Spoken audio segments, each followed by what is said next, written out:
It's a happy sunny Sunday in Milwaukee, Wisconsin. Welcome inside the Al McGuire Center and to Big East Women's Basketball presented by SoFi. The Creighton Blue Jays coming off perhaps their biggest win of the season visit the Marquette Golden Eagles, winners of 4 straight. Glad to have you with us, along with my partner Megan McEwen. I'm Patrick Reed. Megan, for Creighton on Friday, perhaps their biggest win of the season, down 20 at halftime at DePaul, coming back for a 2-point victory. They did it in the second half on the back of Olivia Elder, one of their seniors who had maybe the game of her life. Creighton head coach Jim Flannery saying he needs to get better at pregame speeches because DePaul outscored the Blue Jays 20-5 in the first quarter. However, you mentioned that second half, senior guard Olivia Elder for Creighton with a career-high 28 points. And Coach Flannery says his team was just able to slow down DePaul and match their pace to come out with that 2-point victory. And speaking of Elder, it was really a fearless effort at a time when her team needed her. Creighton has been shorthanded. As for Marquette, you look at a 30-point win on paper on Friday against Providence, and it wasn't easy. Marquette had to rally from a first-quarter deficit, and then they turned it on. You count on your stars in those moments, and Selena Lott delivered. And Marquette junior guard Selena Lott has been huge all year from a scoring standpoint, averaging 16 in a game in conference. However, Marquette head coach Megan Duffy loves the way she's been able to distribute to her teammates. Lott leads the team in assists. In fact, she leads the whole entire Big East in assists, not to mention Lott's not afraid to step up on the defensive end and guard the other team's best player, which has been a huge factor for Marquette down the stretch. You talked about assists. It was a flawless game for Marquette. No turnovers for her. Marquette's fewest turnovers of the season.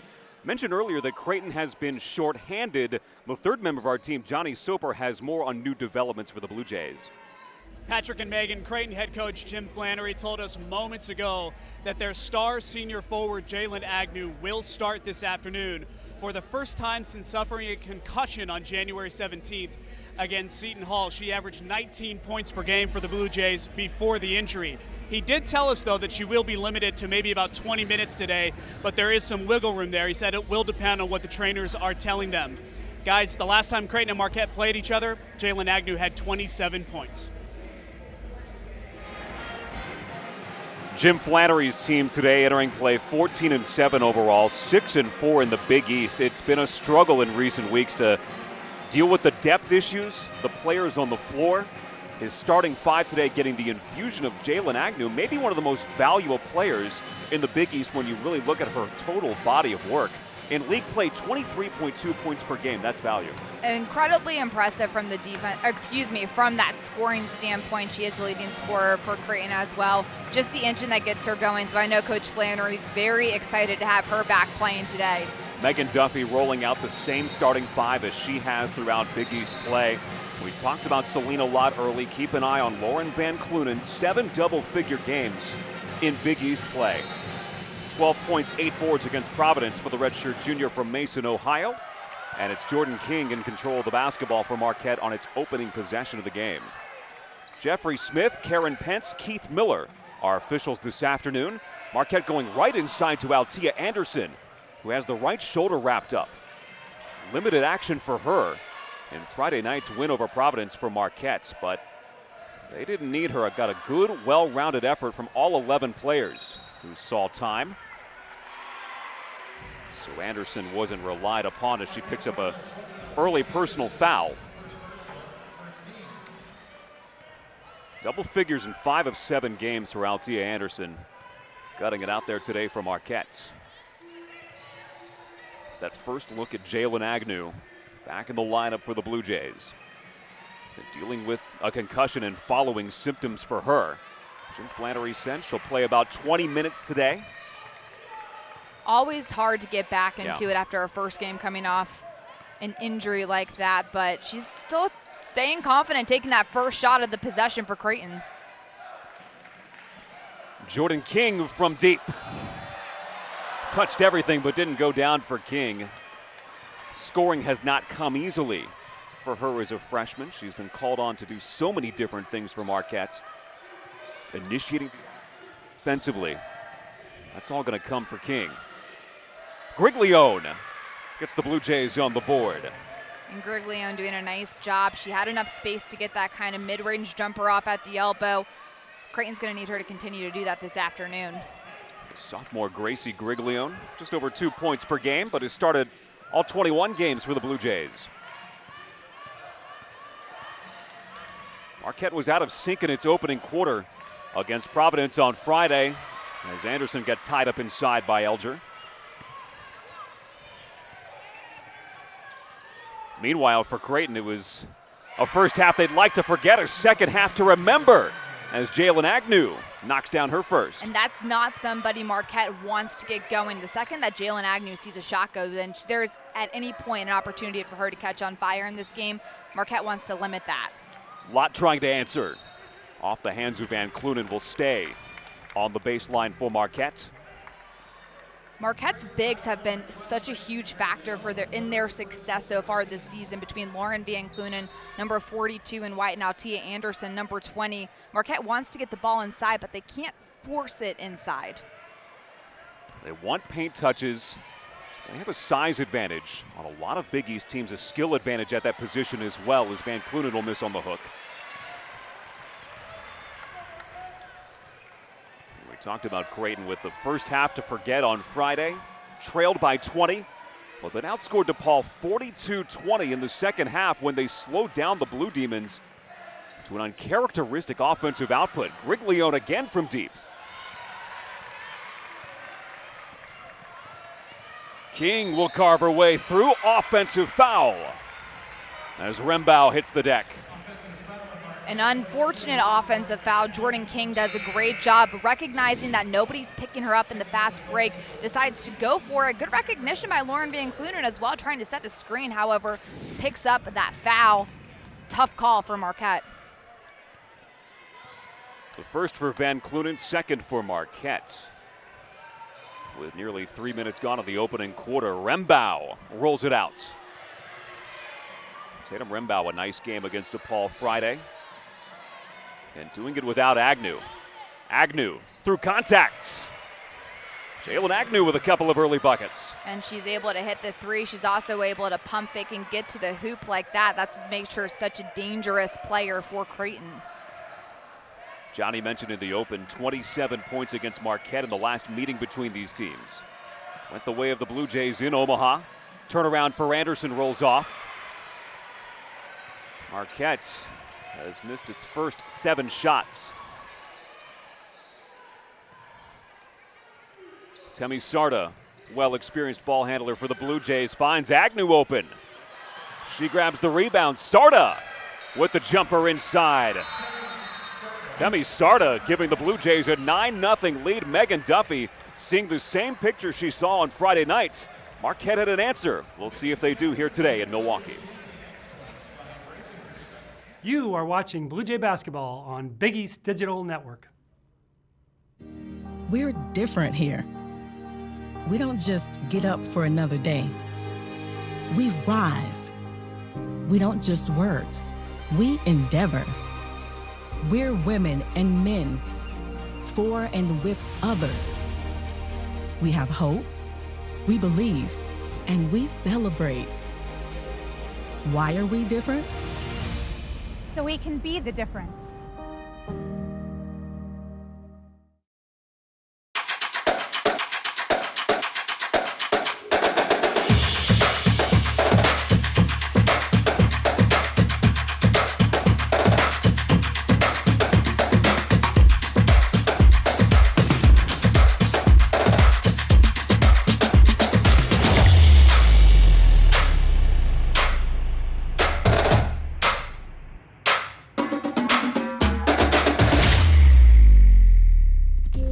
My parents never taught me anything about managing money. The amount of student loan debt I have, I'm embarrassed to even say. We just decided we didn't want debt any longer.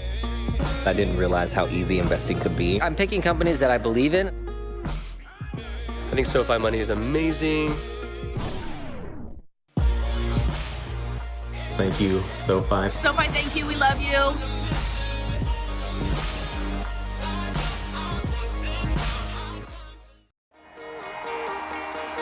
We're all in, all together. Great voices ready to start, great energy. We're getting excited about what we do, all right? You know how together you are. You know how hard you're going to work, but you also know how good you are. Let's go, Storm. 1, 2, 3. Together! This is our time. When we bring it together and we all locked in, we coming back in this locker room with a victory. That's the Big East way.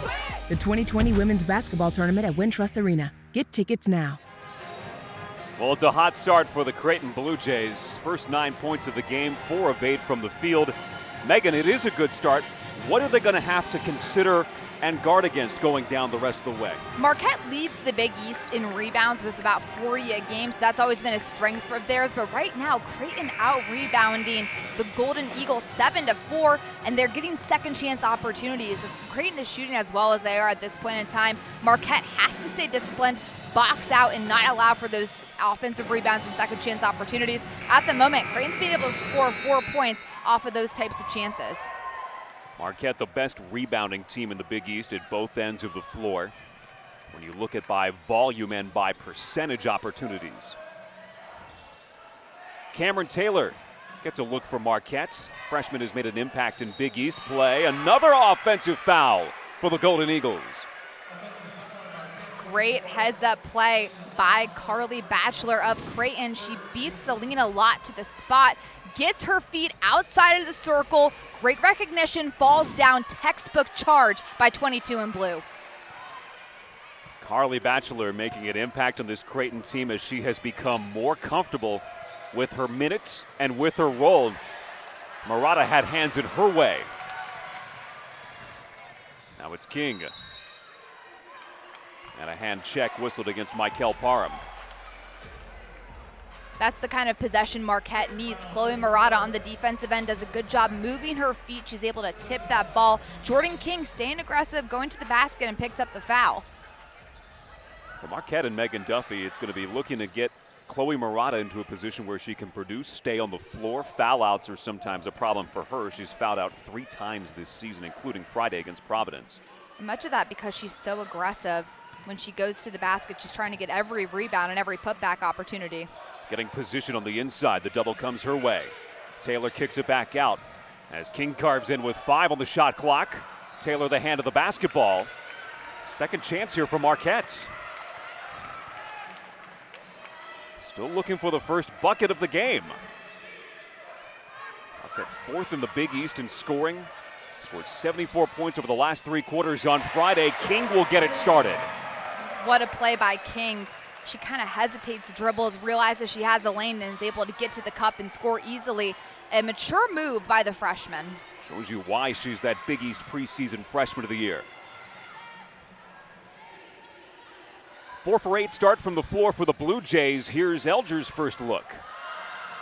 Olivia Elder, a big performance in the second half against DePaul with her 16 points. You're not going to get that every night from Elder as she continues to battle through a knee injury that's limited her time on floor, her time in practice for Creighton. Jim Flannery and the team getting the most out of her. 10 to shoot for Marquette. Creighton defending aggressively in this opening quarter, making things difficult as they go inside from Murata. Taylor on the second chance. Marquette finally able to get some inside action going with that basket from Taylor. Creighton playing so aggressive on defense and then collapsing in when they're playing this man-to-man, trying to clog up that lane. Coming off their best defensive effort of the season on Friday for the Blue Jays. Kicked across Batchelor. Rembau sees Parham in the lane. She'll go one-on-one against Taylor and bank it home. Michael Parham, her first points. And Parham getting that deep position on the block. That's an easy turnaround when you're that close to the basket. Marquette needs to do a better job trying to push her off the block and not making that so easy on the catch. Parham pumped in 7 against Marquette in the last meeting between these teams. There's contact on the inside. Murata loses it. It'll be Creighton basketball. Gracie Grig Lyon returning to the lineup. Early buckets for the Blue Jays. Chloe Dworak will get some minutes here as well. Van Cloonan will check back in. Early personal foul for her. Double figures in 13 games for Lauren Van Cloonan, who has found her role, found her strengths, especially as we've reached the Big East portion of the season. Off the hands of Batchelor. It'll be Marquette basketball. It's the second miscue for the Blue Jays.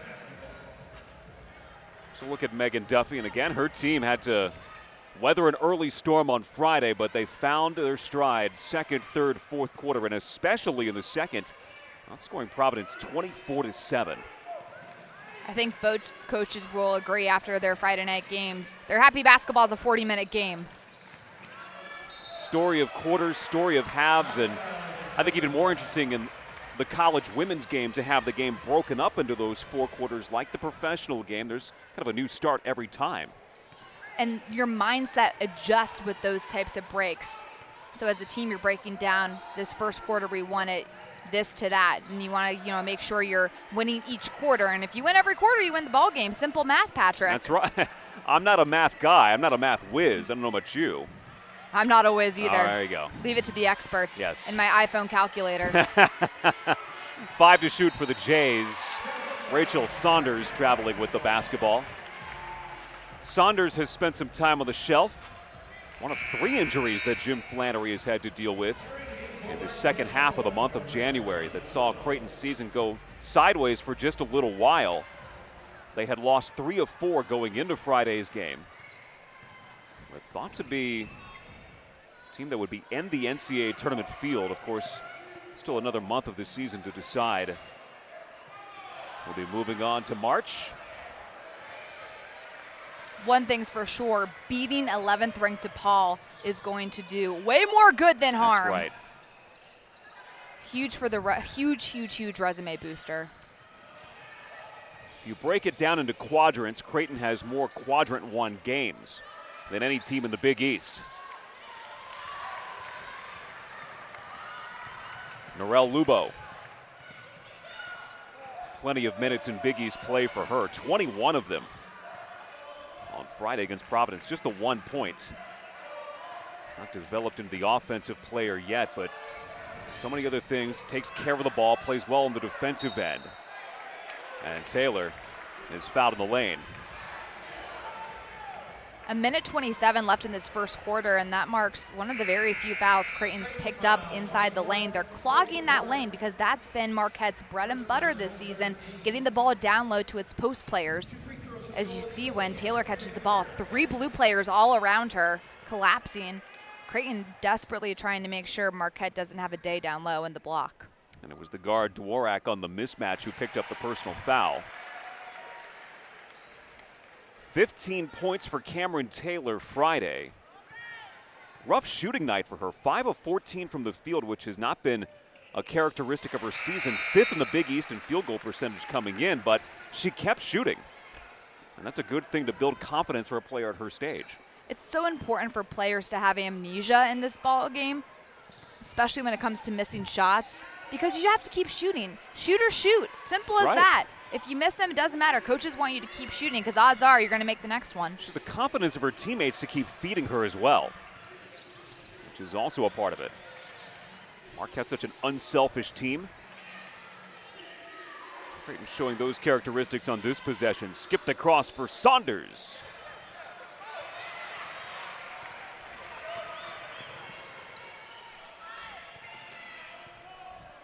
Lubo getting the instruction from Coach Megan Duffy. Taylor again trying to flash open in the lane. Spingola looking for motion. It's going to be Taylor who will go inside, and a travel. Whistled against Cameron Taylor. Turnover number 5 for Marquette. And honestly, I thought that whistle was going to be a foul on Taylor. She lowered that shoulder as she tried to square up and drive into Creighton.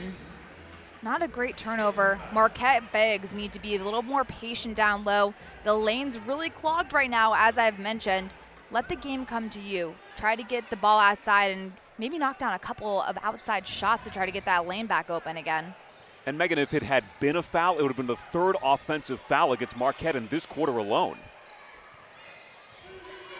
Elder spinning, corner, 3 on the way, got it! Peyton Brodsky back in the lineup for the Blue Jays. She's missed a couple of games. It's a great shot, but even better pass from Elder with court vision, half spin. Find your teammate in the corner. Great recognition from 21 in blue. Some of her best ball right now as Lubo off the contact will get to the line.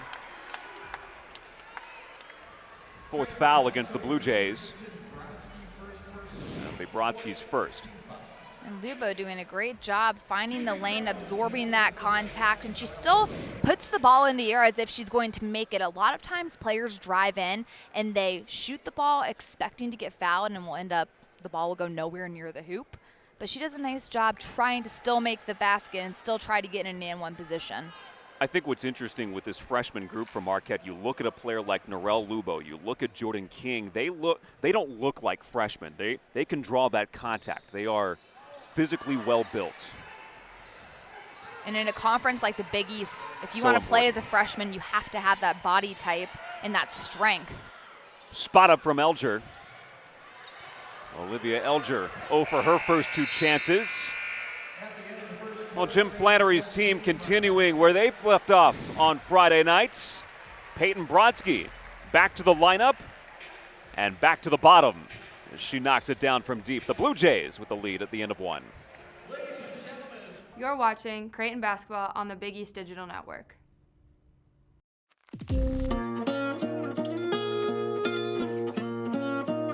The amount of student loan debt I have, I'm embarrassed to even say. I felt like I was going to spend my whole adult life paying this off. Thanks to SoFi, I can see the light at the end of the tunnel. As of 12 p.m. today, I am debt-free. We have no debt, we don't owe anybody anything, and it's fantastic.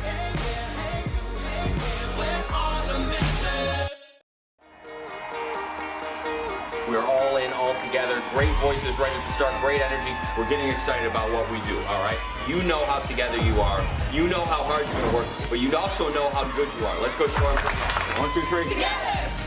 This is our time.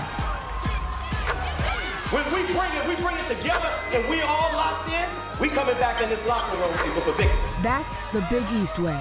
The 2020 Women's Basketball Tournament at Wintrust Arena. Get tickets now. All right, we gotta be all in, all right? We gotta make sure we play with great passion. You have felt each other and helped each other and allowed yourselves to be helped with that, all right? We've got a great opportunity to do that today. This is who we are. When you look to your left and you see your sister over there, you help her. Because what we are one. Let's bring it. 1, 2, 3. Together! That's the Big East way. The 2020 Big East Women's Basketball Tournament at Wintrust Arena. Get tickets now. Stand up stronger. I got the power, gonna raise it up. So high, we're shining brighter. We got the power, gonna raise it up. We got the power, gonna raise it up. We're running ahead, and we got to raise it up.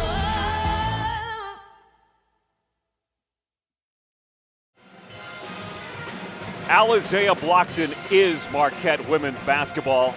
Milwaukee native, back on the floor where she made so many memories as the program's all-time leading scorer. Megan, 2,204 points for Alizea Blockton in her Marquette career. Incredible. Is that good, Patrick? Well, she was the all-time leading scorer, men's or women's, at Marquette until Marcus Howard surpassed her this year. I'd say it's pretty good. That's not bad. Definitely not bad. What a career she had here at Marquette basketball. Really solidifying this team on the national level as one of the top programs in the Big East, which says a lot when you can be considered one of the top programs in a conference as dominant as the Big East has been as of late.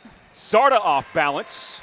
Nice looking Jay to open up the second quarter for the Blue Jays. A 10-point lead on Marquette. You just heard from Megan McEwen along with Johnny Soper and our fine Big East crew in Milwaukee. I'm Patrick Reed. The Blue Jays coming off their biggest win of the season Friday at DePaul. Marquette has won 4 in a row, 6 in a row here inside the Al McGuire Center. Anderson bullying her way inside. Gets to that rebound, a little extra contact between Anderson and Olivia Elder. You see Anderson with the shoulder on the right side wrapped up.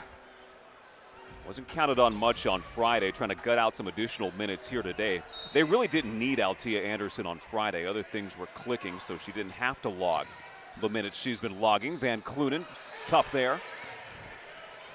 Marquette continues its struggle shooting from the field, 2 of 14.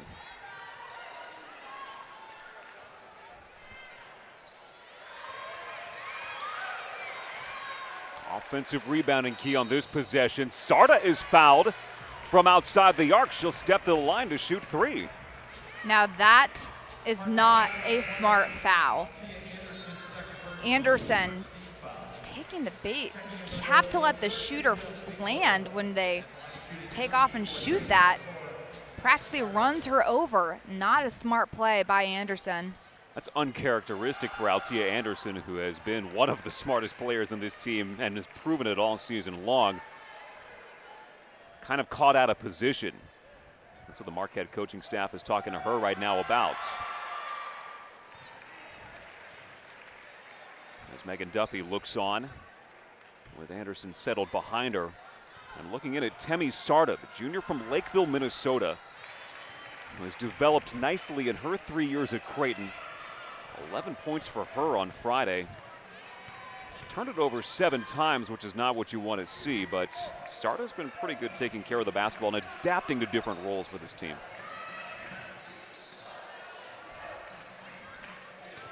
And Cloonan backing down inside on Parham. That's a nice looking right-handed hook. That's exactly what Marquette needs to start doing. Feed the ball to Van Cloonan, let her get deep on the block in a position to score, and she finishes going over that left shoulder. First points for Lauren Van Cloonan. An 11-point Creighton lead.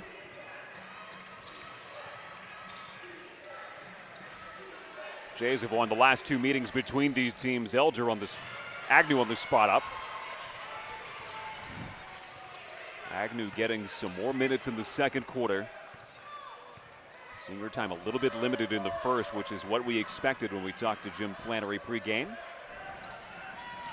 There's Van Cloonan inside the arc showing off the long-range jumper, which is normally a shot that works for her, but it didn't there. And that's something that Marquette head coach Megan Duffy wants her to do. King saw wide open court in front, and she was fouled. Johnny Soper had a chance to listen in on huddles at the end of the first quarter. What'd you pick up, Johnny? Well, Patrick and Megan, despite the slow start for Marquette, Megan Duffy, Marquette head coach, was generally upbeat and positive during the break, but she did implore her team. She asked, where is the energy? She wants her team to start playing with that type of energy that they played with in their 30-point win on Friday. And on the other side for Creighton and head coach Jim Flannery, he's generally pleased with the way his team's picked up right where they left off from their big ranked win on Friday. He said they've done a good job collapsing in the post, guys. A lot of good things have carried over from Friday. Johnny points out for Jim Flannery's team. And you mentioned that his contentness with the way they've collapsed on the post. Marquette not scoring as much in the paint. Only 4 points in that first quarter in the paint. It's definitely something that Creighton wants to try to continue to exploit and make sure the bigs don't get positioned down low. Marquette as a team, you're talking 30-plus points a night in the paint, so to have that after 1 quarter is not at all what you expect. Van Cloonan trying to change that and does as she softly rolls it in. And that's the second time she's been able to do that same exact move, finishing over that shoulder, and that's exactly what Marquette wants to do. Get the ball to Van Cloonan and let her go to work down low. That's what Claire Kafis did. You saw her getting some minutes for the Golden Eagles in the second quarter. We'll expect to see more of her in Big East play. That's what Megan Duffy told us this week. Sarda, and Lott with the rebound. Let's see if Marquette pushes the tempo here. And it is Lott taking it inside, blocked away by Agnew, who extended that left arm. Great defensive play by Creighton. Take a look as Lott drives and Agnew is able to make a heck of a defensive play. Does a good job not fouling as well, and with that left hand getting that block on Lott. Agnew valuable in so many areas of the game for Creighton. Offensively, you see the defense there. King taking it inside. She'll roll it home. Jordan King having a nice start to the game with 4 points. I love that move from the freshman. That aggression trying to get to the basket and score makes something happen. You can see the progress that King has made from the start of Big East play to now. More confident trying to score the ball and look for her opportunities to put the ball in the cup. Disbelief for Jalen Agnew. On the offensive foul, that'll be her first foul. Marquette in the first quarter picked up a couple of offensive fouls. Let's take a look here.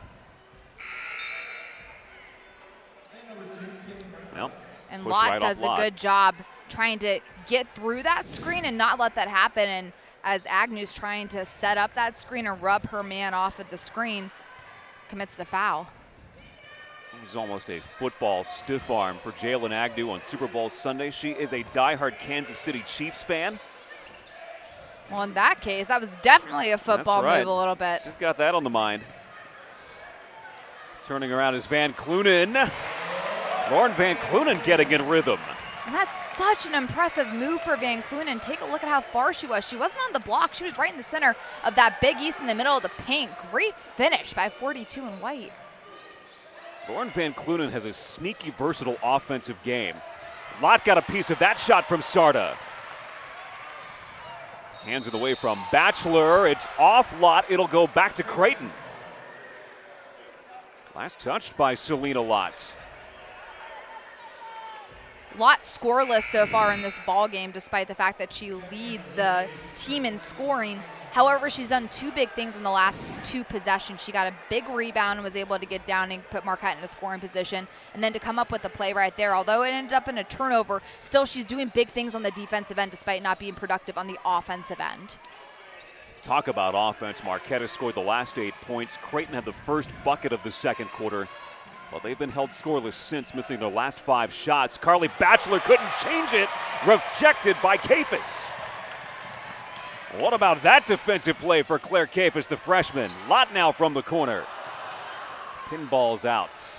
Well, great offensive recognition by Creighton to slip that screen, and Kafis an even better position on defense as she comes up with that massive block. Put that on a poster and put that in the locker room. Well, you see why she's going to be earning more minutes in the second half of this Big East season. We've seen rejections at both ends that have been dramatic in this game. Piece of that shot gotten off the shot by Rembau. Lobbed ahead. Van Cloonan carving around. Lott can't pull it away.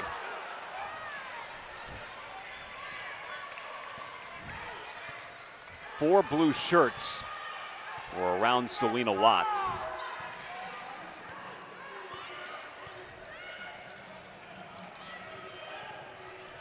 Creighton came into this game 9th in the Big East in rebounding for the season.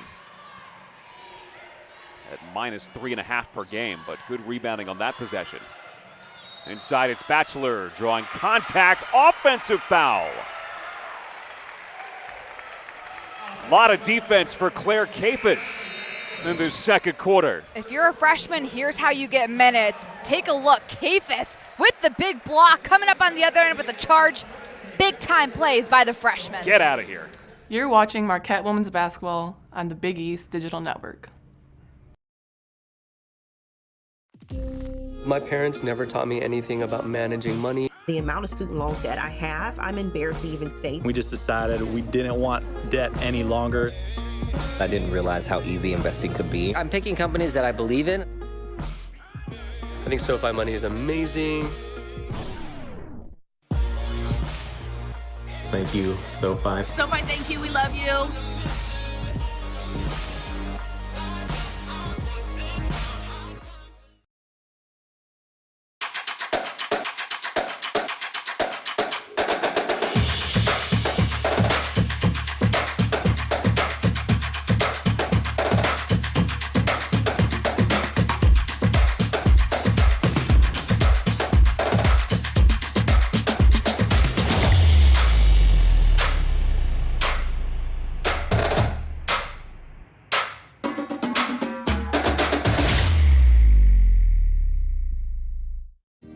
We're different here. We don't just get up for another day. We rise. We don't just work. We endeavor. We're women and men for and with others. We have hope, we believe, and we celebrate. Why are we different?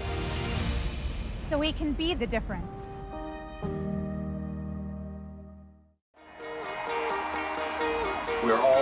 together, great voices right at the start, great energy. We're getting excited about what we do, all right? You know how together you are. You know how hard you're going to work, but you also know how good you are. Let's go show them.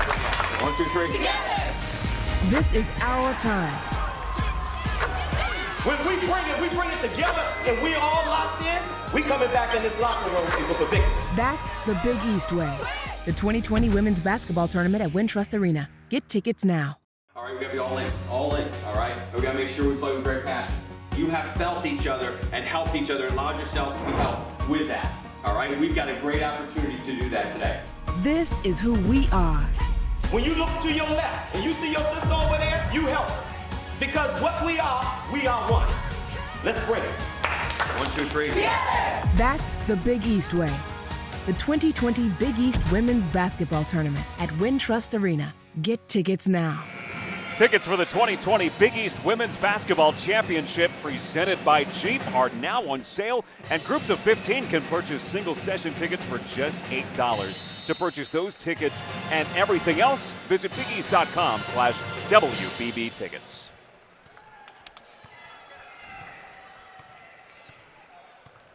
Megan, what are your takeaways in the second quarter for Marquette in the midst of an 8-0 run?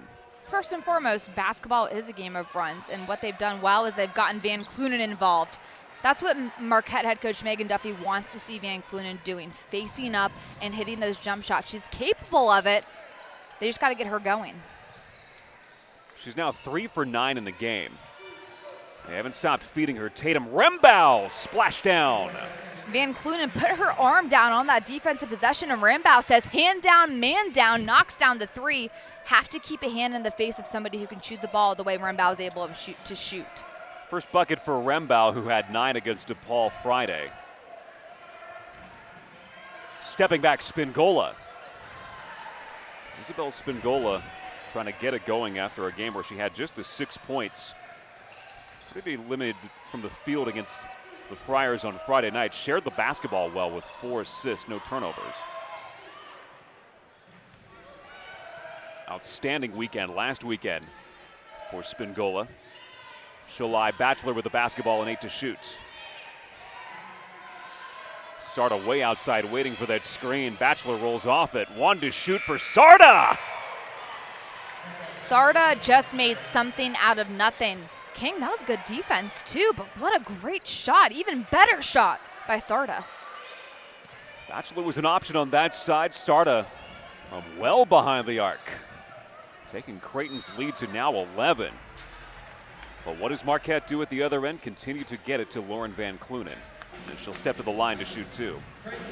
When you have a player like Van Cloonan who's so aggressive down low, what a game changer that can be for Marquette. And she's the reason why they've gotten back into this ball game. At the moment, Van Cloonan with 6 points. That is a rare miss for Lauren Van Cloonan, who was second in the Big East coming in foul shooting at .913 for the year. And 2 misses, which you never see. You just jinxed her, I think. I guess so. I didn't try. I never do. Sorry. Rembow will spin. That's pretty for Tatum Rembow.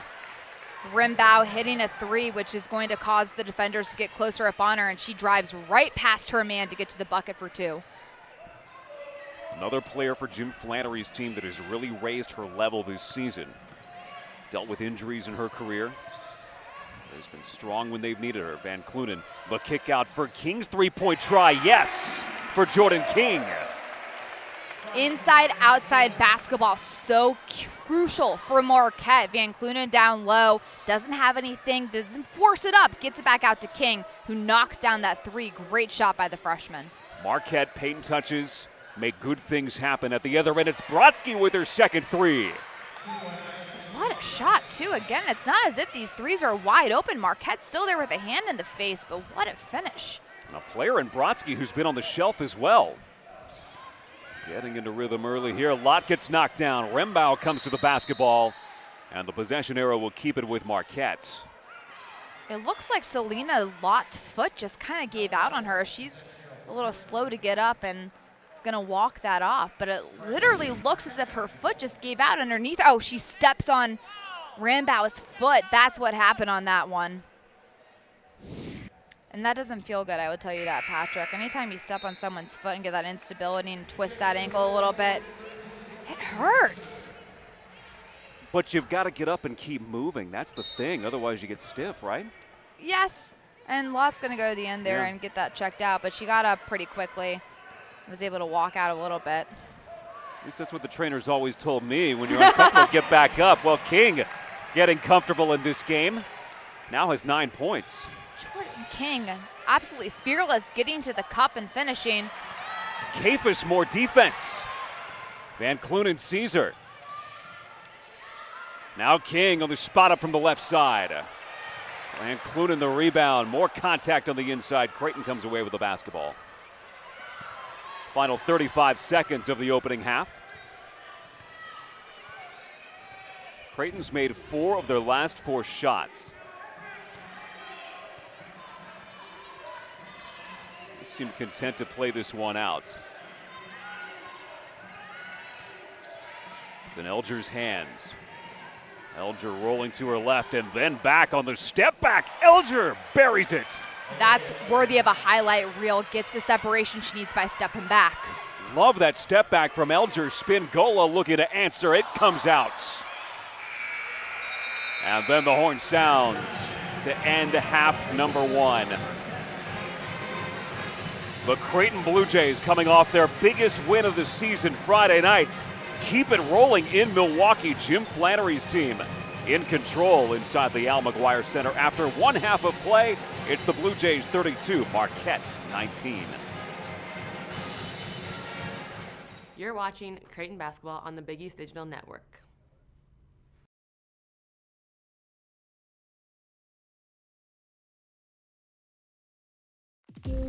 My parents never taught me anything about managing money. The amount of student loan debt I have, I'm embarrassed to even say. We just decided we didn't want debt any longer. I didn't realize how easy investing could be. I'm picking companies that I believe in. I think SoFi money is amazing.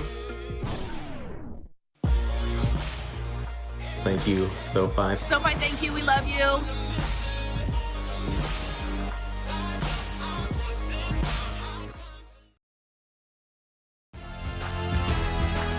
Stand up stronger. I got the power, gonna raise it up. So high, we're shining brighter. We got the power, gonna raise it up.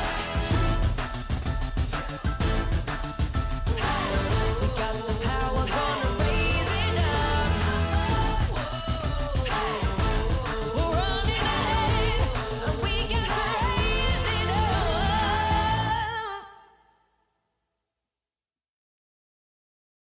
All right, we gotta be all in, all right? We gotta make sure we play with great passion. You have felt each other and helped each other and allowed yourselves to be helped with that, all right? We've got a great opportunity to do that today. This is who we are. When you look to your left and you see your sister over there, you help her. Because what we are one. Let's bring it. 1, 2, 3. That's the Big East way. The 2020 Big East Women's Basketball Tournament at Wintrust Arena. Get tickets now.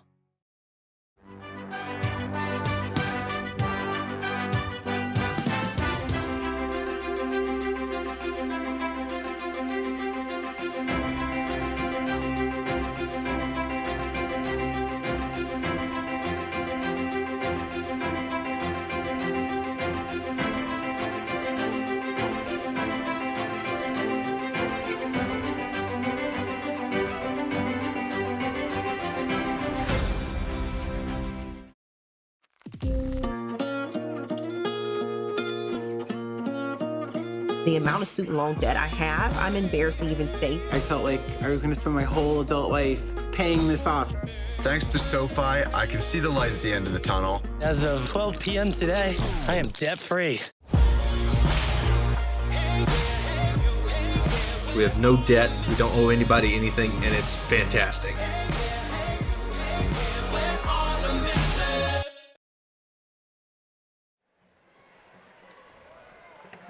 Halftime on this Sunday in Milwaukee with Creighton ahead on Marquette. And as the calendar turns to February, Big East teams across the conference will hold their annual Pink Games to raise awareness for breast cancer and fund critical research.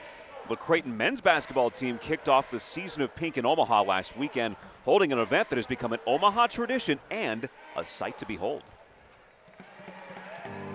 It's our 10th year doing the Creighton vs. Cancer Pink Out. When we come together on a cause, Creighton has shown and the city has shown that they'll really rally around it. And each year it's kind of taken on its own form and, you know, manifested itself into what it is today. And we're lucky to have the event. I think everyone has a unique first experience when they either come through the concourse or step out of the tunnel the first time you see it. It's really overwhelming. For me, it's probably our stand up for presentation we do. The arena goes dead silent, and I don't think there's anybody that isn't impacted, and that's probably the moment that resonates with most.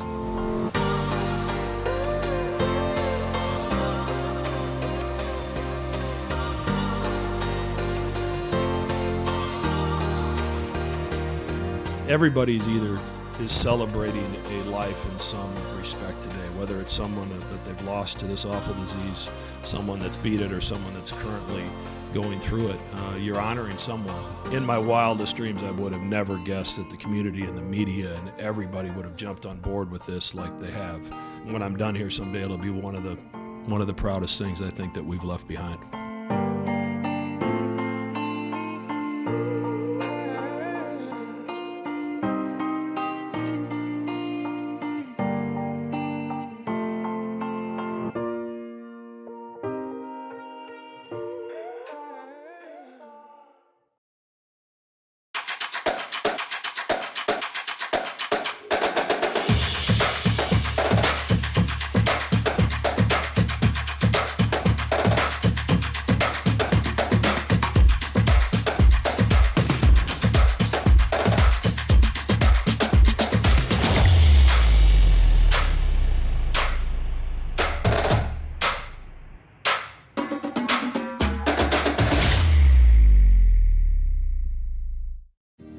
We're different here.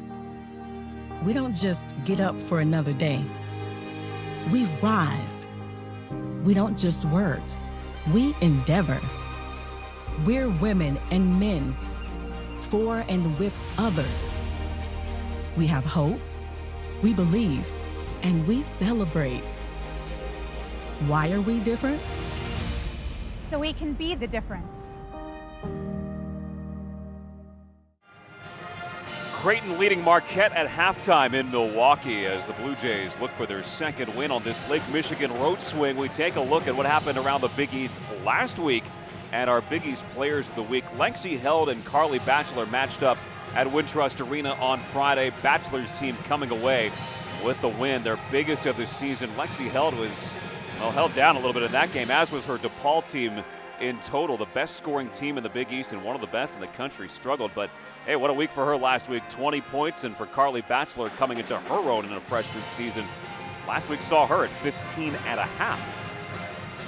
And as for the Big East honor roll last week, Isabel Spingola mentioned her big weekend last weekend with games against Georgetown and Villanova. 24 points against the Hoyas of this building on Friday, going 6 of 8 from three-point range. Temi Sarda made some big shots in the opening half for the Blue Jays. The junior guard and ball handler has been an outstanding player throughout her career. She was recognized last week. That's a look at your honor roll around the Big East Conference. 32-19, Creighton's lead in Milwaukee. Back after this. Stand up stronger. I got the power, gonna raise it up. So high, we're shining brighter. We got the power, gonna raise it up. We got the power, gonna raise it up. We're running ahead. We got to raise it up.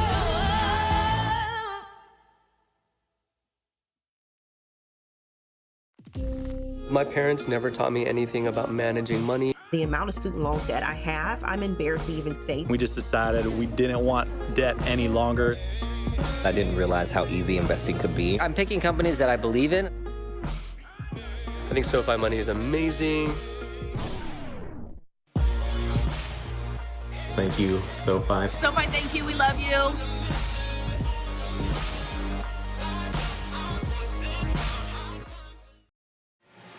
32-19, Creighton's lead over Marquette at halftime as they look for their second win on the Lake Michigan road swing, coming off their biggest victory of the season on Friday. Megan, Creighton, I think, feels that today is another big one for them to really get back to a point where they are solidly in the NCAA field. And that's exactly right. And from the standpoint of just knocking off DePaul, which was ranked 11th in the country on that Friday night when they were able to do that, huge resume booster. Then to come to Marquette and get a win would be huge for Creighton. Here's why.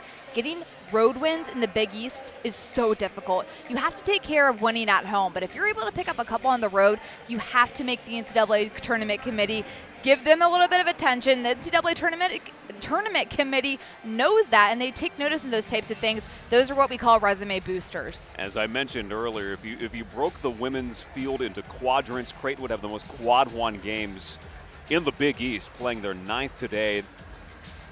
Creighton, a nice non-conference as well, wins against West Virginia and Cancun. Of course, you mentioned the Friday win over DePaul. Marquette in pretty good position. Remember, this was a team picked 9th in the Big East in the preseason poll. Impressive at 7-3, and certainly a team that deserves and merits NCAA tournament consideration. Talk about exceeding expectations to be picked 9th in the preseason, second to last, and then at this moment in time, February, halfway through Big East play, to be 7-3 and tied for second. Not many in conference play saw that coming. But if you take a look at Marquette's non-conference schedule, they lost 2 games. They lost to Northwestern, who's 23rd in the country and tied for first in the Big Ten right now. And they also lost to Mississippi State, who is number 10 in the country at the time, and an SEC team that's going to be a top 4 seed. So not horrible losses for Marquette at all. They're definitely a team that the tournament committee is going to take a close look at. 37th of the RPI entering play today for Marquette, but they've got work ahead for them in the second half, trailing Creighton 32-19. Second half coming up next.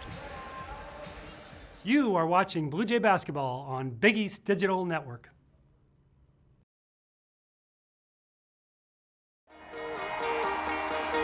We're all in, all together. Great voices ready to start, great energy. We're getting excited about what we do, all right? You know how together you are. You know how hard you're going to work, but you also know how good you are. Let's go show them. 1, 2, 3. Together! This is our time. When we bring it together and we all locked in, we coming back in this locker room with a victory. That's the Big East way. The 2020 Women's Basketball Tournament at Wintrust Arena. Get tickets now. All right, we gotta be all in, all right? We gotta make sure we play with great passion. You have felt each other and helped each other and allowed yourselves to be helped with that, all right? We've got a great opportunity to do that today. This is who we are. When you look to your left and you see your sister over there, you help her. Because what we are one. Let's bring it. 1, 2, 3. Yeah! That's the Big East way. The 2020 Big East Women's Basketball Tournament at Wintrust Arena. Get tickets now. Stand up stronger. I got the power, gonna raise it up. So high, we're shining brighter. We got the power, gonna raise it up. We got the power, gonna raise it up. We're running ahead, and we got to raise it up.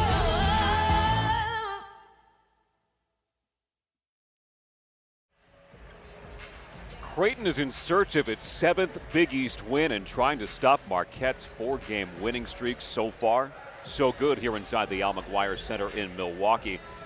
In our first half, Megan, Marquette was out of sync offensively. Creighton really took advantage, especially in the first quarter, to get out to a lead, and they held it. And that first quarter was huge. To set the tone on the road is a massive strategy for Creighton. They were able to do just that. And then to maintain that pace in the second quarter, Creighton shot 60% from the three-point line. Huge from beyond the arc for them as they shoot 33% on the half. Meanwhile, Marquette, to get its scoring going, they have lived in the paint. 14 of their 19 points coming in the lane. While the Blue Jays, even though the second quarter didn't start to their standard, found a way to pick it up as we got closer to halftime. And Marquette needs to get the ball inside to continue to get those opportunities. Selena Lott, you see on your screen there, looking like dealing with a little bit of an ankle injury as she stepped on one of the Creighton players' foot in that second quarter, and she hasn't been super productive. Looks like she's out there doing just fine. Actually, scoreless for Lott at the moment, 0 for 3 from the field. Yeah, it's Lott coming off a good game against Providence with the 18 points, 8 rebounds, and 5 assists on Friday. There's a look at the numbers through one half of play. One thing uncharacteristic for Marquette, the 4 assists on the 8 made field goals. Normally that number is around 70% assists to field goals. That'll be critical in their offense moving forward into the second half of play, trying to keep a home winning streak alive at 6 in a row. Second half coming next.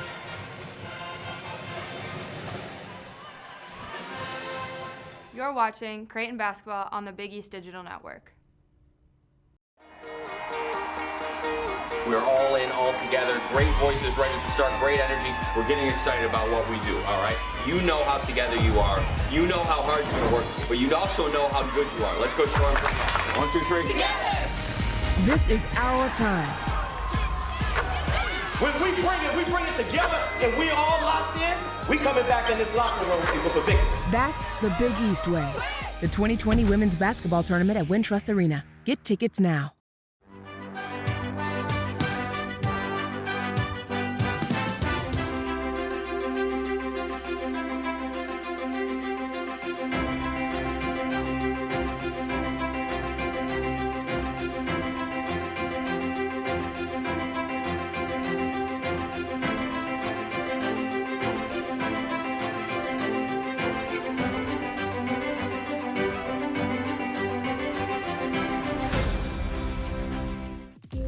My parents never taught me anything about managing money. The amount of student loan debt I have, I'm embarrassed to even say. We just decided we didn't want debt any longer.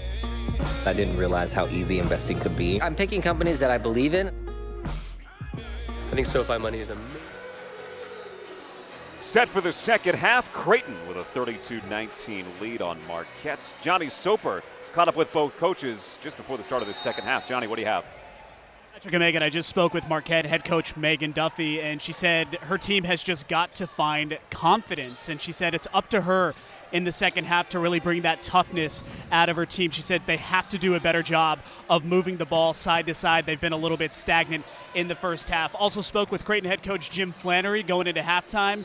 And he said they really just made tough shots there toward the end of the second quarter, which allowed them to build a little bit of a lead heading into halftime. Asked him about Jalen Agnew. He said we did not overplay her in the first half, so she will be ready to go in the second half, guys. She played 8 minutes, 14 seconds in the opening half for the Blue Jays, who expected her to go about 20 in this game. Spingola spins it out. Trying to get her game going in the second half for Marquette. Few things more frustrating than watching the ball go out like that as a shooter.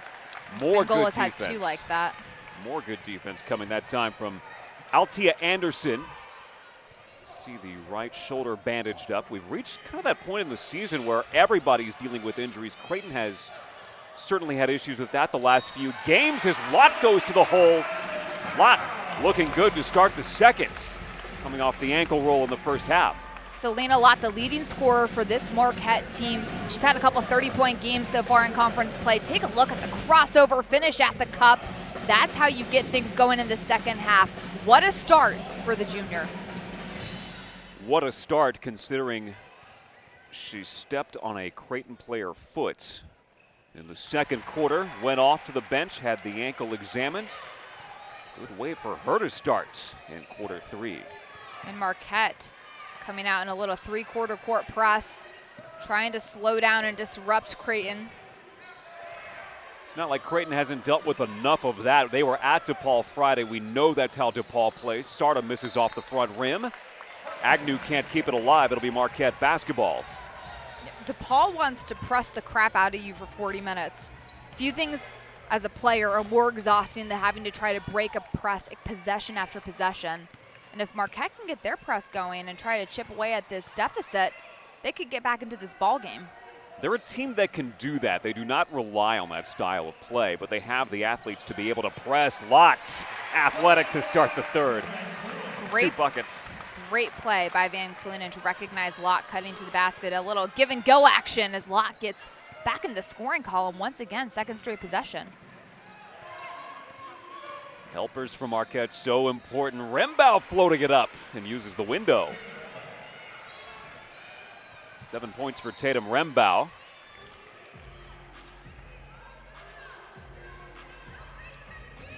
Marquette, some struggles offensively in the opening half, shooting just 27.6%. That is un-Marquette-like. This is a team that's been over 40% from the field in 18 of 21 games. And much of that due to the fact Creighton's coming out and just getting into passing lanes and doing a great job forcing those types of unforced turnovers as Lott gets called for the travel. Marquette with 9 turnovers so far in this ballgame, make that 10 with that last travel by Lott. A season-low 7 turnovers on Friday for Marquette. It's a team that has struggled with that this season. Third most turnovers in the Big East coming in. Space inside for Grig, but a block from behind by Anderson, who has 2 swats here in the third. They're looking for her in the front court, but the pass out of her reach from King. One thing that's hurt Marquette is they're coming up with these great plays on the defensive end, then going around and next possession turning the ball over, so they're not able to capitalize on these turnovers they're forcing. Frustrating for Megan Duffy to watch that transpire.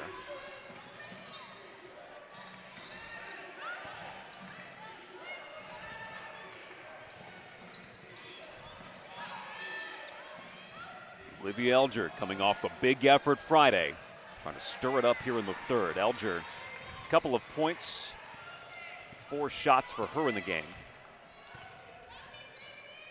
It was Temi Sarda in the opening half who led the Blue Jays with 10 points. She played all 20 minutes. She's not left the floor yet. Defending Lott now. Good bounce pass inside for Anderson, who handled it high and scored. Anderson bobbles the pass a little bit. Good recognition by Lott to find her big down low, and Anderson still able to make something out of a little bit of a rough pass. Anderson logging more minutes in this game after playing just 5 Friday. That's Sarda inside. Pressure broken inside for Van Cloonan off hands of Sarda, and it'll stay with Marquette. Creighton has seemed to have gotten a hand on the ball on every single defensive possession so far in this third quarter, and that's so huge on the defensive end. If you can get tips, take a look as Rambau is able to pound it out of there, and that allows the defense to reset and forces Marquette to find another way to score. Creighton in this game has shown their length defensively. They're moving really well, and that's length right there from Parham. Lots. And Cloonan the save. King steps through. Another really smart decision by the freshman, Jordan King. Recognizes maybe the 3 ball isn't the way to go. She's able to get into the lane and hit it off the glass for a little bank shot. King is into double figures. She has 11. It's her 7th game in double figures this season. Look inside, but goes to the hands of Kafis. Claire Kafis is at a defensive impact for Marquette. Marquette trying to turn that good defense into offense, as they're able to do so often. Lott does. And I felt like Lott got fouled on that possession. That should have been an and-one situation, but a great job of Lott to be able to finish with contact. She's starting to get more aggressive going to the basket, trying to get more points on the board for Marquette. No points in the first half, 7 here in the third quarter alone. And it's a 4-point ball game as a result. Offensive foul against Creighton off ball. Lott getting a high five from head coach Megan Duffy as she runs down the sideline back to the offensive end. Those are the types of plays that Selena Lott needs to make for Marquette. If she can force turnovers on the defensive end and make that turn those points into offense, it's huge for this home team. Creighton led by as many as 13 in the first half. Marquette has trimmed it all the way down to a 4-point game. So the opposite of the situation that Creighton dealt with on Friday, and it's Selena Lott, 9 points in the third quarter. Tough pass from Cameron, too, to get Lott down low. She was almost double-teamed in the post. Not a great angle, but what a play by Marquette. How about that for assist number 7?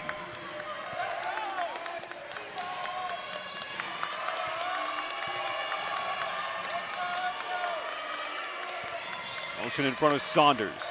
Parham has it backing in on Kafis. 6 to shoot. Saunders for 3. Tapped away from Kafis. A reset for the Blue Jays. Sarda for three.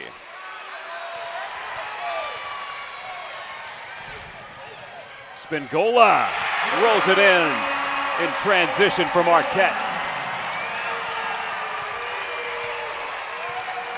The crowd coming to life inside the Al McGuire Center. Jim Flannery wants to bring it down. Marquette's fired up. 15 of the first 17 points of the third quarter. Selena Lott with 9 of those. You're watching Marquette Women's Basketball on the Big East Digital Network. We're different here. We don't just get up for another day. We rise. We don't just work. We endeavor. We're women and men for and with others. We have hope, we believe, and we celebrate. Why are we different? So we can be the difference.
We're all in, all together. Great voices ready to start, great energy. We're getting excited about what we do, all right? You know how together you are. You know how hard you're gonna work, but you also know how good you are. Let's go show them. 1, 2, 3. Together! This is our time. When we bring it together and we all locked in, we coming back in this locker room with a victory. That's the Big East way. The 2020 Women's Basketball Tournament at Wintrust Arena. Get tickets now.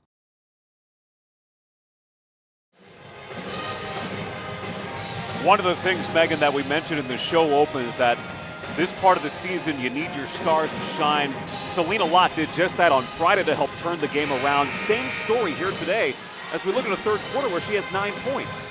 What makes good players great is having amnesia. The first half, Selena Lott, 0 points. To come out in the third quarter and put up 9 halfway through this third quarter, exactly what her team needed to lift them from a 13-point deficit and tie the ball game now at 34. If you believe the plus-minus metric that you see on box scores now, Selena Lott was minus 13 in the first half. No other player on the floor had that plus-minus, but a turnaround effort for her and for Marquette, which trailed by 13 at the break. Time ticking down off the timeout for Creighton, 5 to shoot. Rembow sees it, looks up, fires. And a board grab by Spingola. A hurried possession out of the timeout for Creighton. And the Blue Jays have missed their last 7 shots.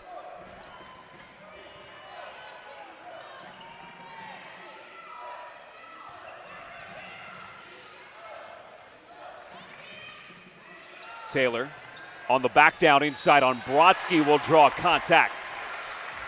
It helps that Selena Lott has scored, yes, but what's also been huge for Marquette is they're finally getting their points in the paint. 28 points in the paint so far for the White, and what a huge play down low as they get the ball inside. Once again, that's been their bread and butter all season long, tied up at 34 in this third quarter. You're watching Marquette Basketball on Big East Digital Network. My parents never taught me anything about managing money. The amount of student loan debt I have, I'm embarrassed to even say. We just decided we didn't want debt any longer. I didn't realize how easy investing could be. I'm picking companies that I believe in. I think SoFi money is amazing. Thank you, SoFi. SoFi, thank you. We love you.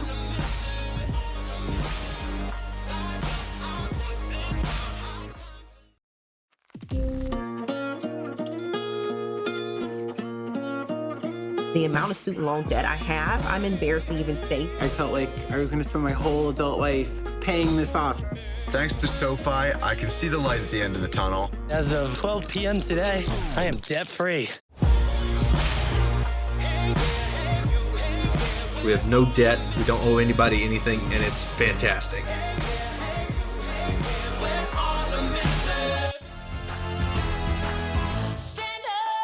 Stand up stronger. I got the power, gonna raise it up. So high, we're shining brighter. We got the power, gonna raise it up. We got the power, gonna raise it up. We're running ahead, and we got to raise it up.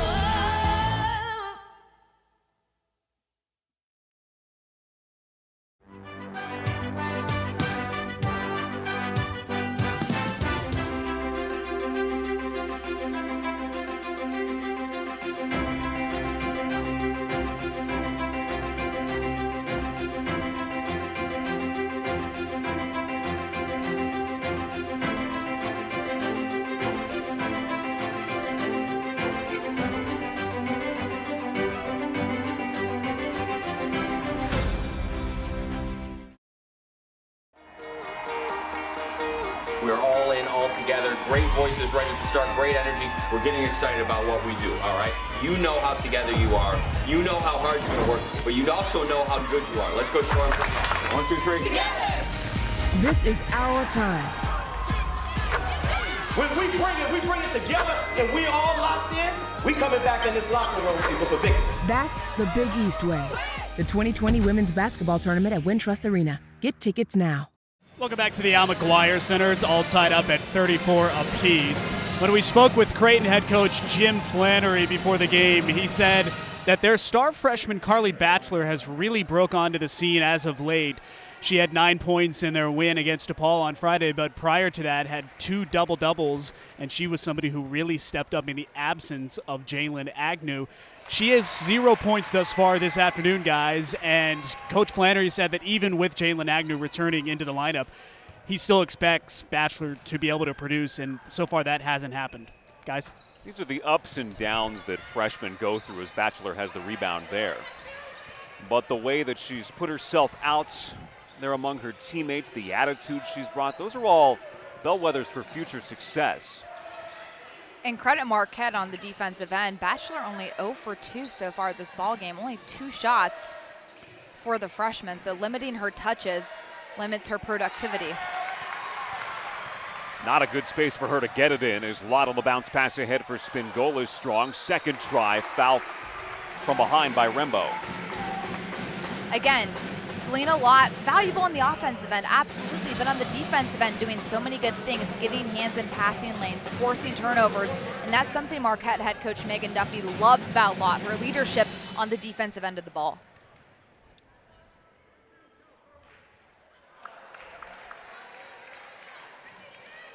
Selena Lott with her next foul shot attempt with a chance to extend the run to 12-0 over the last 4+ minutes, and she does.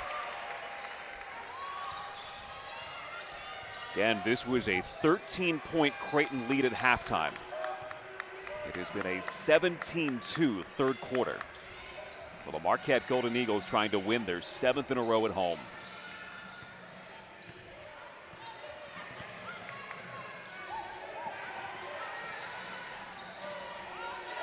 Marquette making things really difficult for Creighton on the defensive side as Agnew couldn't find enough space.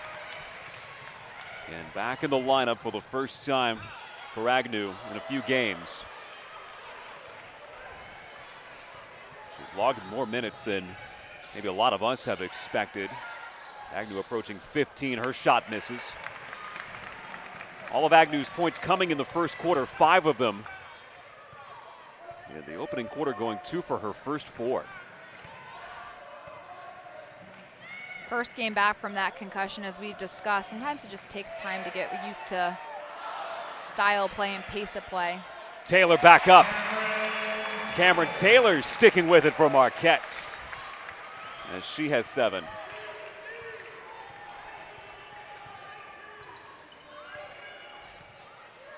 (38-34). Marquette, a 4-point lead on Creighton. They have brought the crowd to life, scoring the last 14 points. Rembau, left side 3. Creighton now from 3, shooting 5 of 20 in the game. 20 of their 39 field goal attempts have been from 3. They were hitting early on, especially in that second quarter, shooting 60% from beyond the arc. They've cooled off quite a bit, obviously. At this point, Creighton, you just need a bucket to get some type of momentum going. Spingola. Agnew had it. It'll be Creighton basketball on the Marquette foul. That's Cephas's first. Yeah, Megan, I think that's really important at this point of the game, just to see the ball go in the hoop. 1 for 12 in this quarter is certainly not going to cut it. It's certainly not going to help your confidence. So where do you find that? And few things can deflate you more than watching a 13-point lead disintegrate over the course of a quarter. Creighton so desperately just needing to, even if it's a layup or a free throw, just get the ball in the bucket. Try to make this a close game. Marquette has decided they're not going to make it easy on Creighton here, but Sarda speeds across the half-court line. Sarda calling her own number, rolling it home. They see their second bucket of the quarter go down from Temi Sarda. Just exactly what the doctor ordered for Creighton. Get a quick bucket, now come down here and get a stop on the defensive end.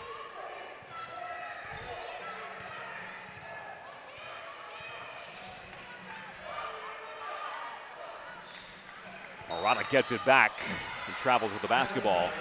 Turnover number 12 for Marquette.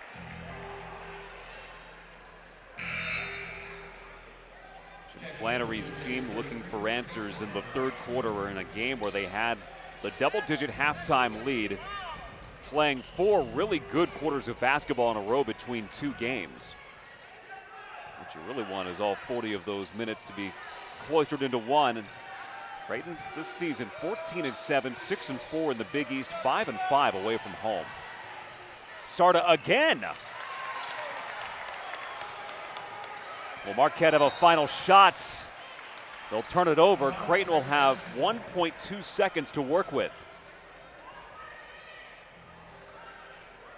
What a missed opportunity for Marquette to get that type of stop, catch a break. Sarda misses that layup. If Creighton can capitalize on this opportunity, Marquette's going to be kicking itself for that type of mistake. Rembau will inbound. Sarda back to the basket. That won't go. Creighton has some things to figure out at the break of this third quarter. Marquette with Isabel Spingola helping send the Golden Eagles to a 14-2 run in the third. You're watching Creighton basketball on the Big East Digital Network.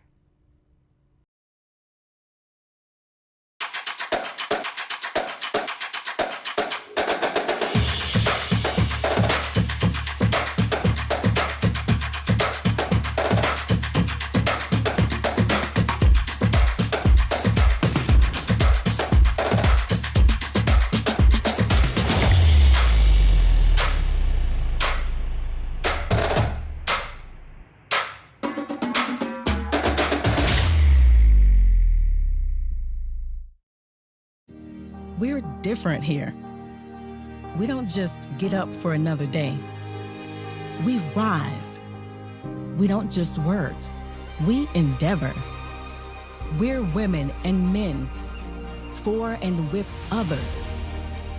We have hope, we believe, and we celebrate. Why are we different? So we can be the difference.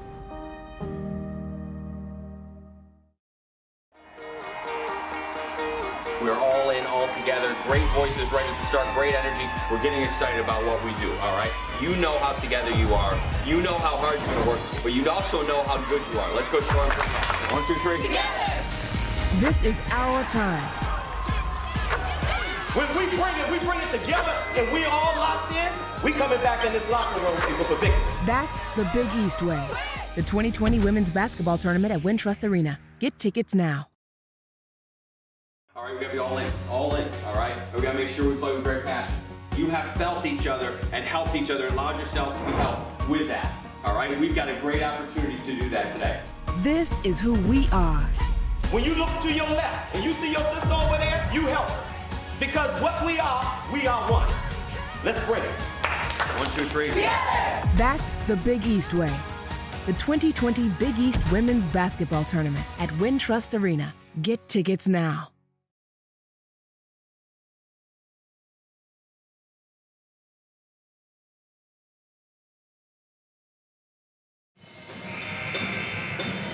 Creighton and Marquette, one of 4 games around the Big East Conference on this Sunday afternoon. The Golden Eagles rallying from a 13-point halftime deficit, outscoring the Blue Jays 19-4 in the third quarter to take the lead. Other games around the Big East: Seton Hall wins on the road at Villanova by a pair. DePaul by 22 over Providence at home, and St. John's by 6 on the road over Georgetown. A clump in the Big East standings as you look at the teams from really number 1 into number 7. A lot of parity there. DePaul, of course, losing its first Big East game to this Creighton team on Friday night. Lauren Van Cloonan, and now with 8 points on the first possession of the fourth quarter for Marquette. Van Cloonan a little quiet in that third quarter, not as prominent on the scoring end. She's buzzed in the first half, but again, a great finish when you can get the ball into her down low. Grig Lyon had the opening to the basket. Now Van Cloonan gets there to make it more difficult. Not sure what Grig Lyon was doing if she didn't realize how open she was, but that's a missed opportunity for number 12 in blue. It's the last thing the Blue Jays need at this point, especially coming off a quarter where they went 2 for 15 from the floor. Have to make those easy buckets. You're exactly right. Jalen Agnew in her return to the lineup, 5 points today for the Blue Jays. She's already played 16 minutes. Jim Flannery told us to look for about 20 from his star player. And when you talk about players of value in this conference, I think Jalen Agnew really has to be at the top of that. 23 points a game in league play, 7 rebounds per game, 3.5 assists per game. She's 19th in the country in points in total for the season. But among valuable players, she is definitely one of them. And she's able to do things at such a dynamic pace. She's able to hit the 3 ball, but she's also able to get to the basket when she needs to. Just an all-around dynamic player who can score. Rembow off the curl, blocked by Jordan King. 4 seconds on the shot clock for the Blue Jays. It doesn't get any easier here in the fourth.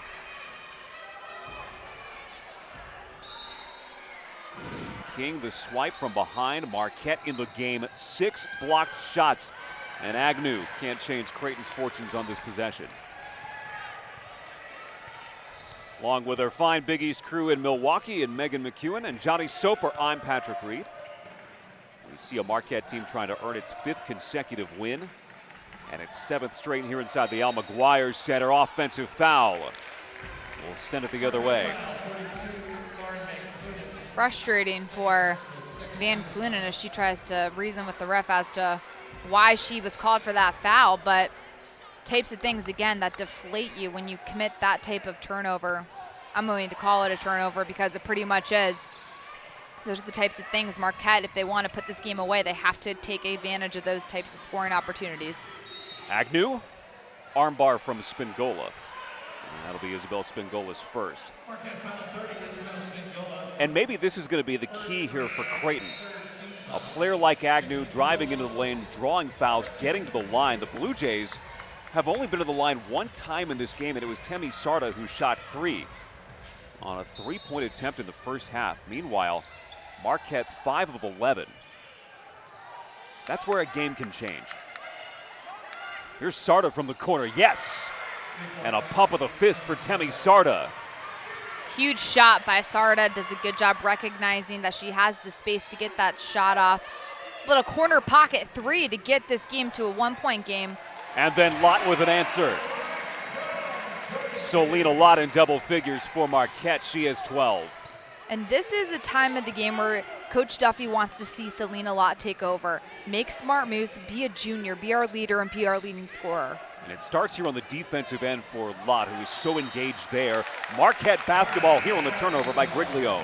And little things that don't show up in the stat sheet, Marquette's Chloe Murata, number 52 in white, plays excellent help defense, steps over and catches Creighton off guard, forces that turnover, but that's not something that's going to show up in the stat sheet, but huge props to Murata for that defensive play. The ultimate utility player is what Megan Duffy calls Chloe Murata.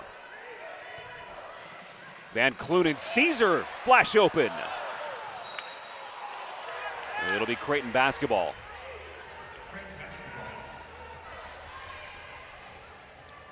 A post pass coming in Murata's direction. Again, Murata logging the most minutes that she's logged in her collegiate career this year. Not seeing a lot of time last year, coming off a high school knee injury. And then coming off a season where Marquette had 5,000-point scorers on its roster. 15 to shoot for the Blue Jays on this possession. One for their first 4 in the fourth quarter. It's Rembau fouled by Murata. Murata has stayed out of foul trouble in this game. That is her first personal foul.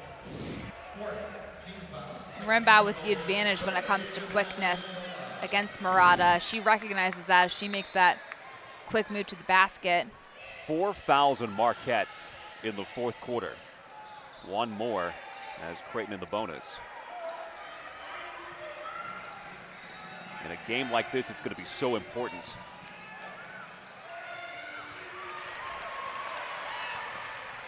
Lott pushes. Lott's contact. I'm pretty sure they just hit faces almost. That couldn't have felt good. Lott looks to be in a little bit of pain, but she changes pace and Creighton tries to draw the charge, but Lott staying strong. It looks like the feet were in the circle for Creighton. It's been a tough day for Lott at the line, now 2 for 4. Selena Lott, a 75% foul shooter.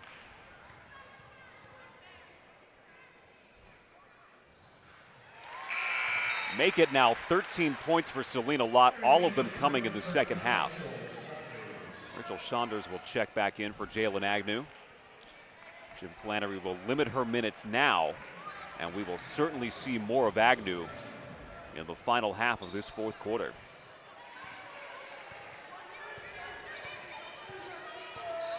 Creighton in search of its 7th Big East win. And perhaps another resume builder. Sarda guarded tightly.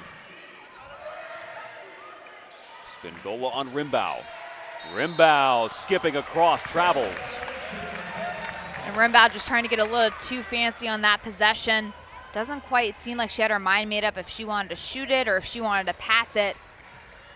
Not a great turnover for Creighton, who needs all the shots they can get when it comes to the offensive end. And I think if you're Creighton, when you get to the paint at this point of the game, get to the cup, try to draw some contact, because now you'll be on the bonus. And in this fourth quarter, the refs are willing to call that in Creighton's favor. That's where they can change the game. 10 to shoot for Marquette. Kaif is calling for it. Van Cloonan takes it. On the rebound for Lott for a fresh 20 for the Golden Eagles. Marquette shooting 53% in the second half. They have found and unlocked the offensive key. Lott into contact. Check that, Elder can't believe it. And that will be foul number 2. Selena Lott has drawn more than 4 fouls in this ball game. She didn't even really mean to draw the foul in that possession. That was actually Saunders who got Lott with the body. Yeah. That's been huge Elder for a with lot. The reaction, yeah. Saunders off the foul, grabs the rebound. Saunders Saunders out against Butler back in 16 minutes Friday. He has played 10+ here today. He has the basketball. 10 on the shot clock for Temi Sarda and the Blue Jays. Sarda, the game's leading scorer with 15 points. Off balance, yes, and one.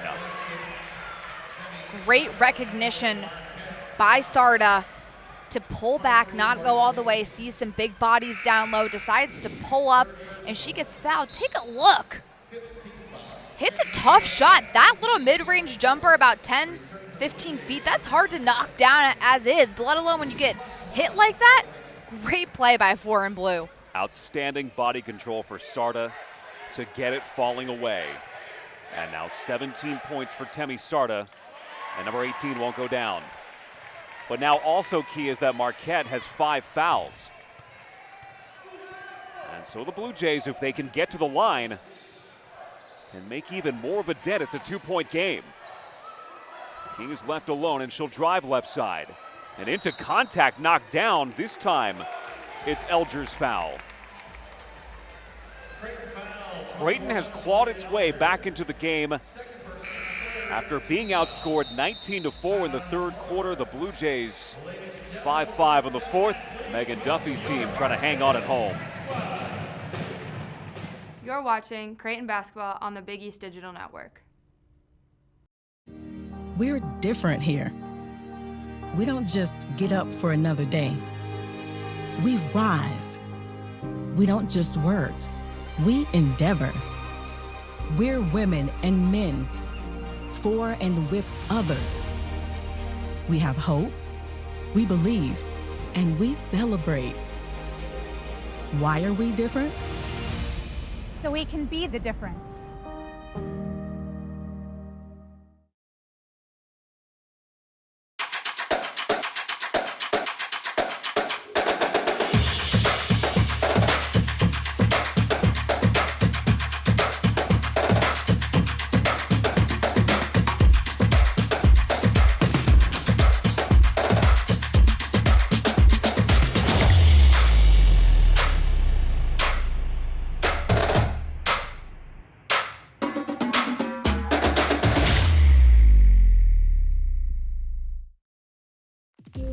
My parents never taught me anything about managing money. The amount of student loan debt I have, I'm embarrassed to even say. We just decided we didn't want debt any longer.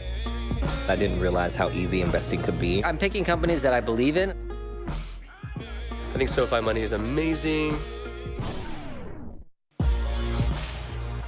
Thank you, SoFi. SoFi, thank you. We love you.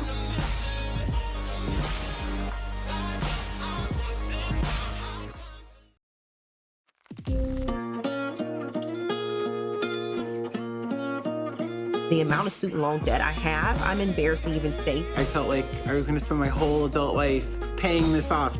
Thanks to SoFi, I can see the light at the end of the tunnel. As of 12 p.m. today, I am debt-free. We have no debt, we don't owe anybody anything, and it's fantastic.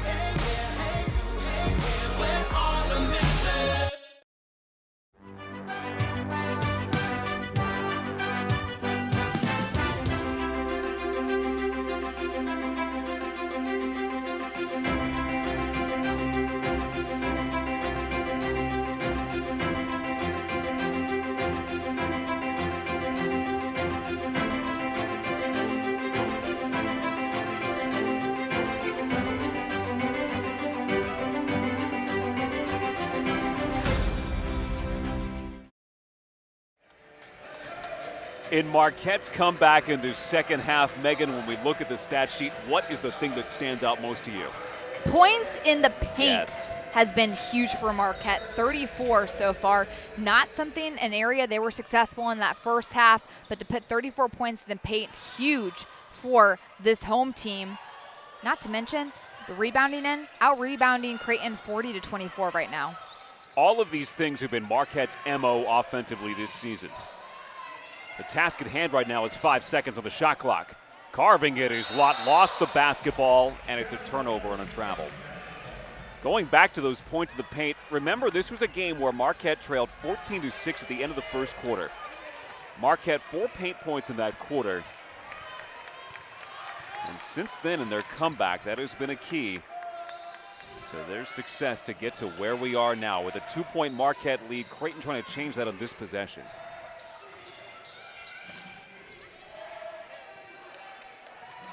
Blue Jays hanging around despite a third quarter they'd like to forget. Agnew. King saves it.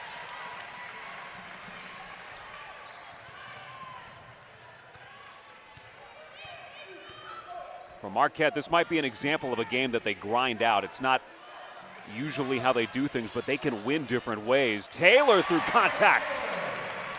Taylor not only through contact, but almost threaded the needle through 2 defenders' hands to get that ball up on the glass. 9 points for Cameron Taylor in 12 minutes. The freshman from Peoria, incredibly efficient. Sarda, right wing 3. That ball left her hand, and that was so slow going into the basket. But huge 3-ball from Sarda. This is a 1-point ball game, 3 minutes to go. Creighton needs to play good defense, get a stop, and try to get another score. I mean, she has delivered some big shots in the second half. She has 20 points on 7 of 14 shooting. Her second 3 since halftime.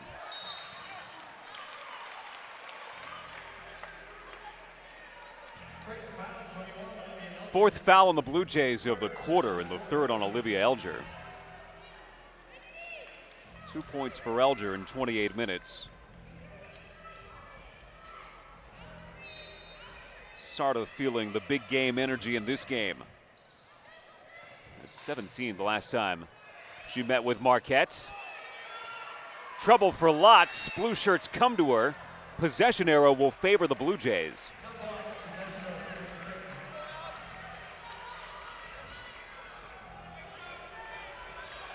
Talk about with basketball, especially when you get into these stretches at the end of the ball game, getting into that stop, score, stop mentality. Creighton with a huge 3 on this end. Big stop, see if you can get another score. 1 point Marquette lead. It's Elder. Slapped away by Lotz. You know the hands are going to be in there from this Marquette team, and here comes Lauren Van Cloonan to add a little more experience to Marquette defensively. Cameron Taylor's had a nice afternoon with her 9 points. We'll see more of her. Jim Flannery looking for the motion in this offense. It's Sarda who will cut to the right wing. Elder has the screen of Batchelor. Sarda's behind her. Elder, 2 seconds. She'll get to the line on the foul. And it'll be King's 4th. And Jordan King totally and completely bailing. Yep, gets her with the body. King completely bailing Elder out. She had her number, had her stop down there in the short corner. Not much Elder could have done except for try to make something out of nothing, and Jordan King falls for it. Not something you want to see from the freshman. You could see King try to get vertical, but she leaned in. Creighton can take the lead on this foul shot. Remember, the Blue Jays had a 13-point halftime lead.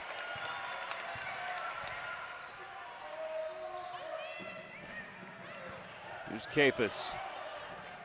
Runs into trouble, now sees Lotz. And Cloonan outside. Kafis straight on for 3! Kafis has been such a huge key for Marquette on the defensive end, and to come in and hit a wide open 3 from the top of the key, big time shot. How about that moment for the freshman? Coming off a 7-point game against Providence, a career high for her Friday. Now Agnew. And Kafis not a player that's had a ton of minutes this season so far, but it says a lot about what Coach Duffy thinks of her to have her in with a minute 40 left in this ball game, up 2. Says a lot about her that in the second half of a Big East season, she wants her to see more minutes. There's contact. It's an offensive foul against Lotz. Olivia Elder for Creighton, making a smart move. She's a senior, she's a veteran. She knows she has to try to draw a charge. Coach Duffy not pleased. And for good reason. Elder's still moving. I don't think that she beat Selena Lott to the spot for that to be called a charge. And Duffy stating her case. She is not happy.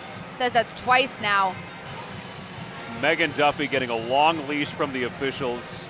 A technical foul is the last thing you want to see in this situation. But here's a look at it again. And Lott put the shoulder down. That's where I can see. That could be the only reason why, because no way did Elder beat Selena Lott to the spot. And that's a tough break for Marquette. And if you're Creighton, the Blue Jays have to get a bucket on this possession. Keep in mind, 1.5 minutes to go, 2-point ball game, down 2. They need to just get a 2-point shot. You don't need to force a 3 and try to take the lead. Just try to tie this ball game. Don't do anything out of character. Minute 33 on the game clock, 2-point game. Marquette has committed 5 fouls in this quarter, so Creighton is going to the line anytime they go to the line, and the Golden Eagles will also be going to the line on the next Creighton foul. And Marquette just plays solid defense this possession. Arrow favors Marquette. Could be something else to watch on this possession. It's Agnew, tough shot. And Cloonan the rebound.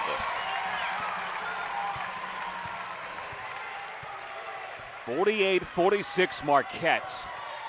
Trying to grind out its 7th straight home win. No need for Creighton to foul this possession. You don't want to foul. Last thing you want to do. Lucky break there for Marquette. And that is going to be a Marquette foul.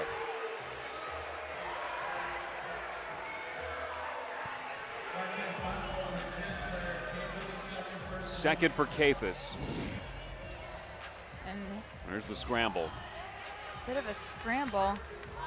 Cephas wasn't even near the ball, so I have no idea why that called that on Cephas. That was on Spingola. Yep. Cephas was at half court, nowhere near the action.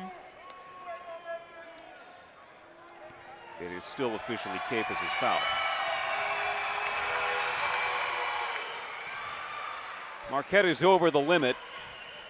We'll see 2 foul shots the rest of the way.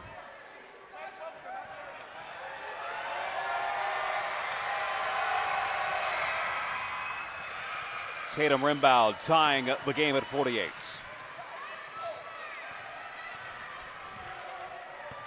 King, meanwhile, got the instructions from Megan Duffy. She'll initiate this offensive set in a 48-48 game with under 45 seconds to go.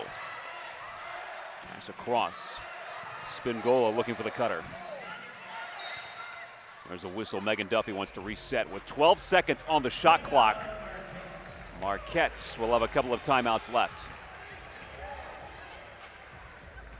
Here's a look at what comes ahead for Marquette. This was the conclusion of a 4-game homestand for the Golden Eagles. This is a tough road trip coming up this weekend at Seton Hall, at St. John's. It was a trip that tripped up Creighton earlier.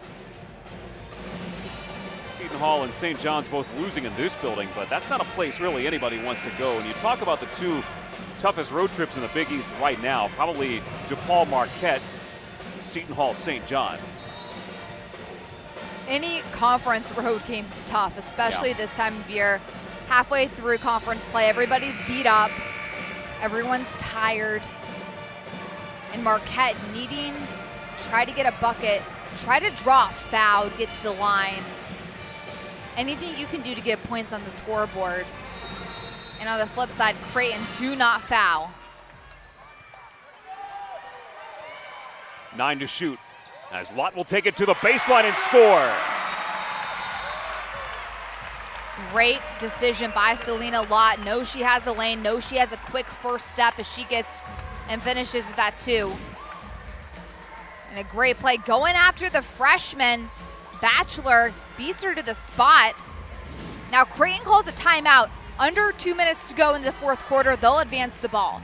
So they'll get to take that ball out right on the sideline near their basket. Down to 30 seconds. Again, players sometimes get a little undisciplined in these situations because they want to go for the 3 and try to get the lead back. You do not need a 3-pointer. Go get a 2, obviously tie the ball game up, go draw a foul. Get the ball down low, drive to the basket. refs are calling fouls right now in this fourth quarter. Try to draw a big and try to get them tripped up to get to the foul line. The other thing that Creighton has in its back pocket, Megan, is they have another timeout after this one. So if Jim Flannery doesn't like the set, he's using a full timeout right now. Get that quick 30 like Megan Duffy did, reset, and try to make something happen. Absolutely. You almost want to try to keep that, though, at all costs, Yeah. just in case you can get a quick bucket here. Or in this case, it's a 1.8 difference between the shot clock and the game clock. Hold the ball as long as we'll see what he draws up here. This is why they pay the coaches the big this bucks. This is why and they're not paying me. them the big bucks, yes. Different strategies. But the next time Marquette fouls, it will be the 5th foul for Creighton, and they will go to the line. Agnew to inbound. Temi Sarda has 20 points. You'll keep an eye on her. Sarda will drive it inside on Spangola. She won't get the second chance. The ball is loose. Up is Saunders and scores. Wow. Big moment for Rachel Saunders, the sophomore. Talk about sticking with it and crashing the boards on the weak side. What a great job by Saunders. She to crashed be the aware. lane and took it away from Spingola. On the weak What side, awareness. nonetheless. Yeah. Excellent awareness from Saunders. The sophomore having that type of IQ to crash from that side and to be fearless to take it away from Spingola. Wow. What a play. And remember, she hasn't seen a lot of minutes. Saunders, Peyton Brodsky, Jalen Agnew have all been injured. And Saunders ties the game at 50. Once again, Marquette, here's the situation. Hold the ball as long as possible to try to get the last shot. Ball will be by their basket as they advance the ball, calling this timeout. I love that rule in women's basketball. Absolutely. Makes it more exciting. The NBA does it as well. Men's basketball a little behind, like they are in most things when it comes to the game. No, we were talking about recent rules changes earlier, Megan, and I think that's a big one. Now, the situation we have here, both teams have a timeout in their back pockets.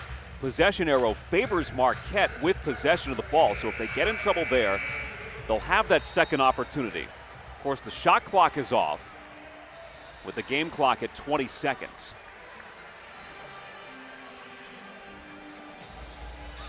The question will be, who does Marquette go to here? We see Selena Lott with her 15 points, all of them in the second half. Well, this is a team where all 5 players on the floor right now can make that big bucket. Absolutely. It's a good problem to have, but you'd like to see Lott try to get to the basket, or you'd like to try to get it inside to Taylor or Van Cloonan, who have been successful down low. Rembow ding up on King. Round the screen of Taylor, 10 seconds to go. 50-50 the score. Lott straight on. The bounce inside for Van Cloonan. Shuffles her way, turns and scores! With 0.4 of a second, Marquette has a 2-point lead. Get the ball down low to Lauren Van Cloonan and let her take care of the rest. What a play by the junior. Stays patient. Selena Lott gets her down low. How about the little shoulder fake? Spins back around over that left shoulder. Her bread and butter all game long. Draws 2 defenders. Put that on the highlight reel at the end of the season for Marquette. What a play, Lauren Van Cloonan. Up 2 with 0.4 of a second. The officials are going to look to see time here. I'm not sure you can add any more on. When that ball swishes the hoop, watch it here. I was watching it on the replay. It hits the cylinder at 0.8. You could make a case for that. Just a matter of a couple of tenths of a second, and that really gives Creighton nothing they can do. They called the final timeout, so they will be able to inbound in the front court. So it's 0.7, that's correct. Shout out to our crew, Jeffrey Smith, Karen Pence, Keith Miller.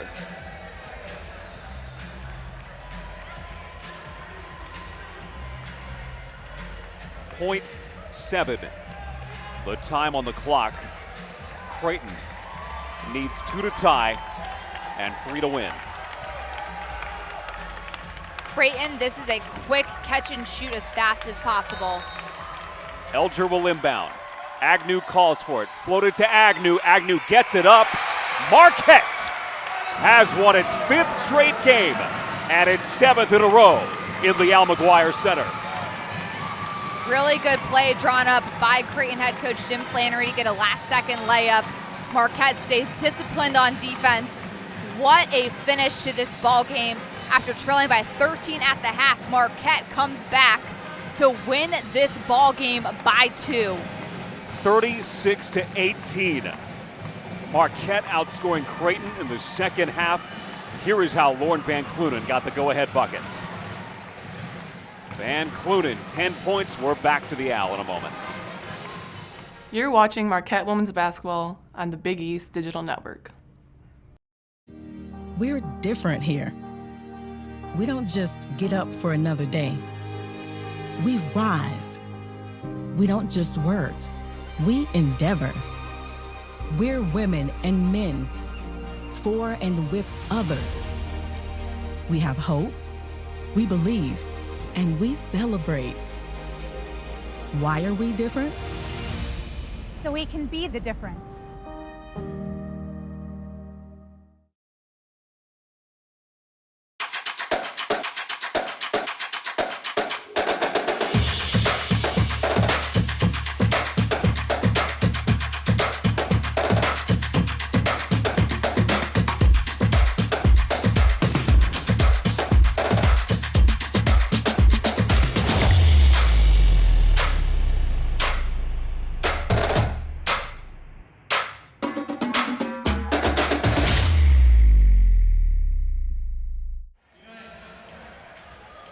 Marquette winners this afternoon, 52-50, and we are courtside with Lauren Van Cloonan, the hero today.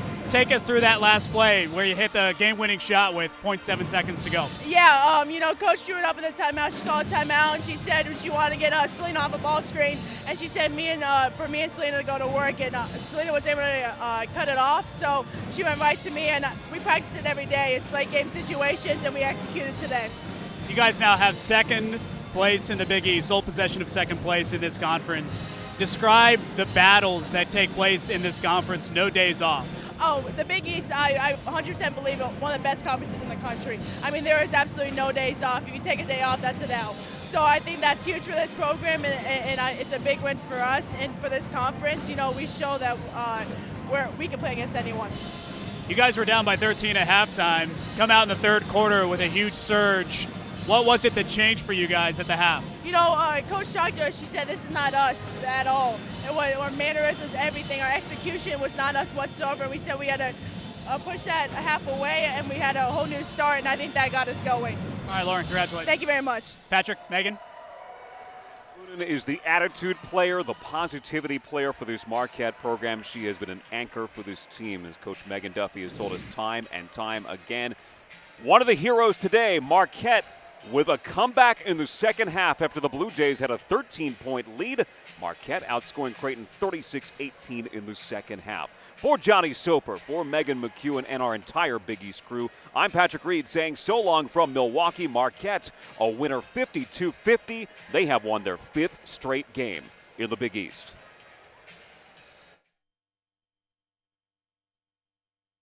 You're watching Marquette Basketball on Big East Digital Network. My parents never taught me anything about managing money. The amount of student loan debt I have, I'm embarrassed to even say. We just decided we didn't want debt any longer. I didn't realize how easy investing could be. I'm picking companies that I believe in. I think SoFi Money is amazing. Thank you, SoFi. SoFi, thank you. We love you.